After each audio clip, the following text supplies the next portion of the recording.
Hello, this is Arturelia, Gaming Room Reviews. I'm Arturo, and today I'll be reviewing Silent Hill. Last year I was getting into Silent Hill, which was technically 20 years since it released back in 1999. After I technically got, I guess, a decent price out of the first one, yes, the first game and the rest in the series are really expensive for some strange reason. So I was able to grab myself the first Silent Hill game for, I guess, a decent price. It was the cheapest one I could get. And after I finished playing it, what do I actually think of the first Silent Hill? Well, that's why you're here today. I'll be reviewing Silent Hill. Let's have a jolly good old time and head to the town of Silent Hill. Let's go.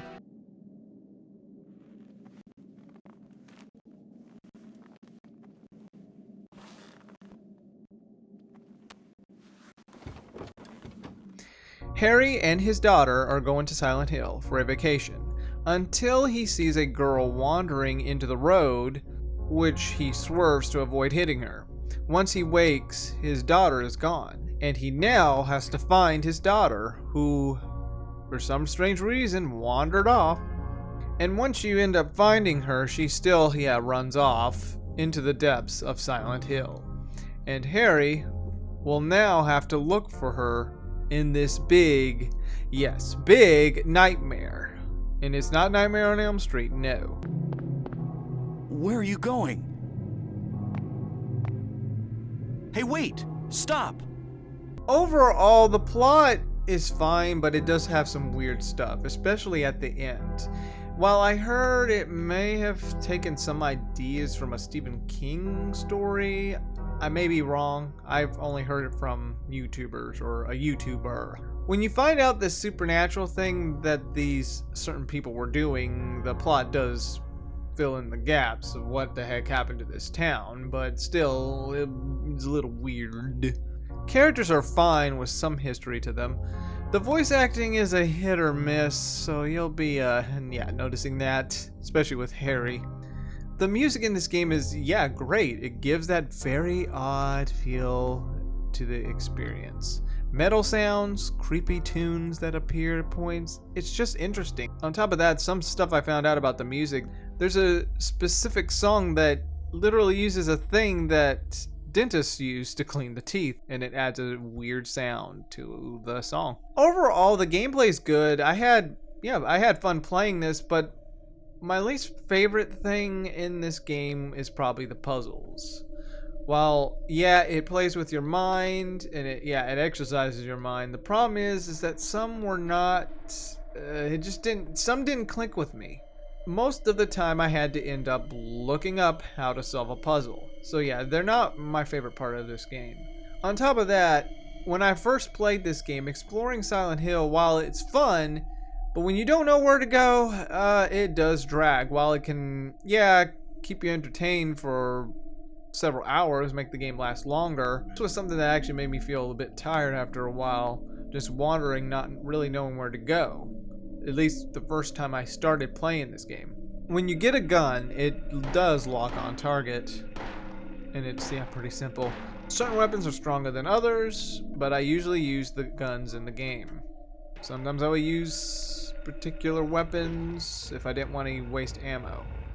There are munitions scattered around Silent Hill, so make sure you stock up, because you'll need it, especially for those boss battles and the final boss.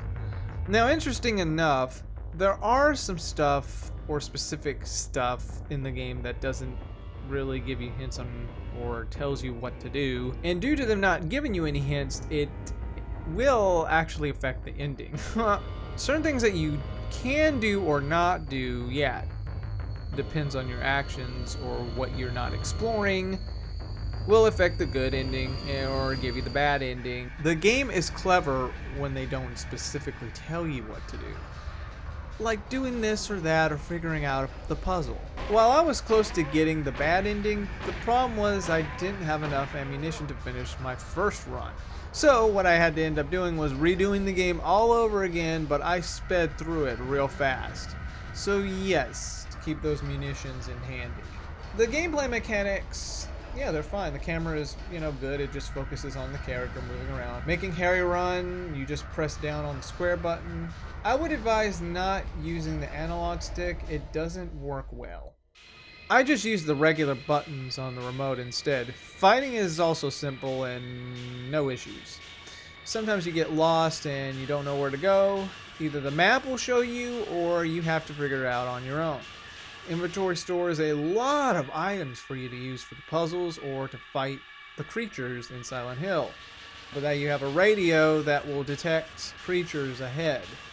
And you also have a flashlight when Silent Hill transforms into a darker, grittier form of itself. What I like about the game is the fog effect. You're just uncertain what is up ahead in this town. When you're running around, there's creatures popping here or there, yada yada. You can change the camera in some aspects. It doesn't really change it overly, but you press down L2 and it shifts. You also have the freedom to, just explore, and you might find some items. There is no multiplayer. I will mention the second time I played it, just to get a better ending, and the fact that I had to redo it because I had no choice. I wasn't going to be able to complete the first run. I will say the game is not terribly long. I mean, if you don't know what you're doing, then it'll take some time, and that's fine. If you go around searching areas and yada yada. But if you know what you're doing, then this game is going to be a breeze. As for replay value, you can come back again to either the good ending, or let's just say good minus ending, or the good plus ending, or the bad ending. So you always have something to look forward to the next time. And you also get another ending after you beat it the first time, which is I won't say.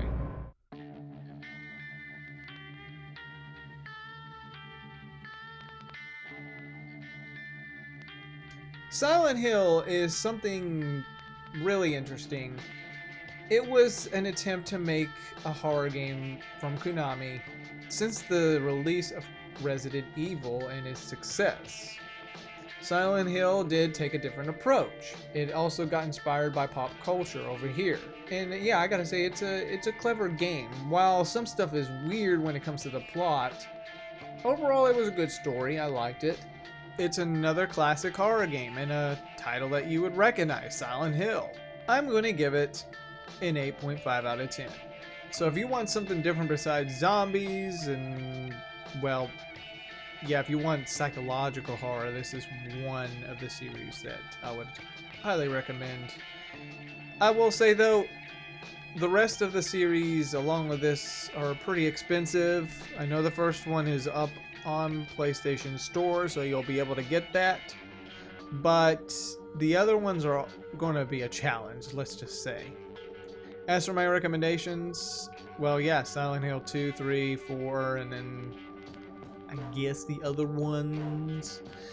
If you want another psychological horror, there's this game, but then there's also Outlast, which is pretty creepy, and Abandoned Asylum. There are tons of these psychological games out there. I'm pretty sure there's a bunch you'll find that are interesting, but these are the ones I can think of as of now, including the sequels of this game. Anyways, this is Arturelia Gaming Room Reviews signing off. Hi guys, thanks for watching Arturelia Gaming Room Reviews. If you want to follow more of what I do here, click the subscribe button. You could also follow me on Instagram, Twitter, and Facebook. I also have a Discord server. If you want to be part of this community, you could click on this link here or in the description.